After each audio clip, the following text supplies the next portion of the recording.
मुल्तान, एक ऐसा शहर जिसे औलिया की धरती और सदियों का मरकज कहा जाता है, मगर इस पूरी बस्ती में कीला कुहना का वो सबसे ऊंचा हिस्सा, जिसे हम दमदम्मा कहते हैं, वो अपनी एक अलग ही दास्तान रखता है।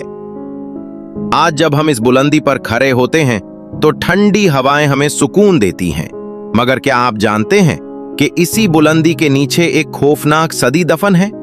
1800 की सदी, जहां हर ईंट पर खून और पसीने की तहरीर थी।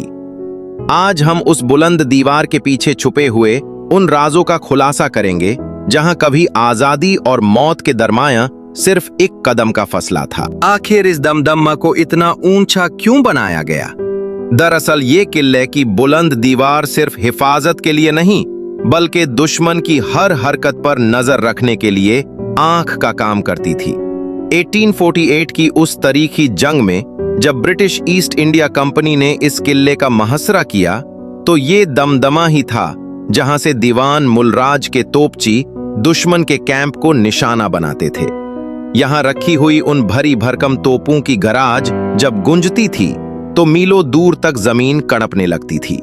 अंग्रेज जनरल विश अपनी डायरी में लिखता है कि ये ऊंचाई उनके लिए एक नाकाबिल तस्खीर रुकावट थी। लेकिन इस बुलंदी का एक दूसरा चेहरा भी था, एक खौफनाक साया।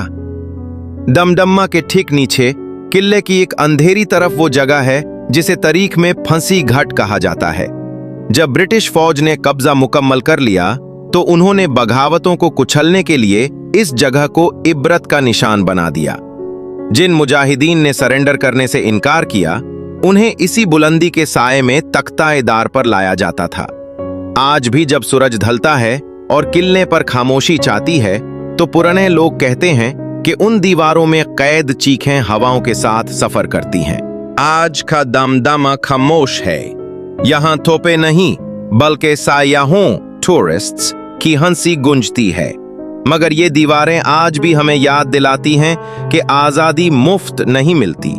हर ऊंचाई की अपनी एक कीमत होती है, और इस मुल्तान ने वो कीमत अपने खून से अदा की है। क्या आपने कभी इस बुलंदी पर खड़ा होकर इन पुर असरार दीवारों को महसूस किया है?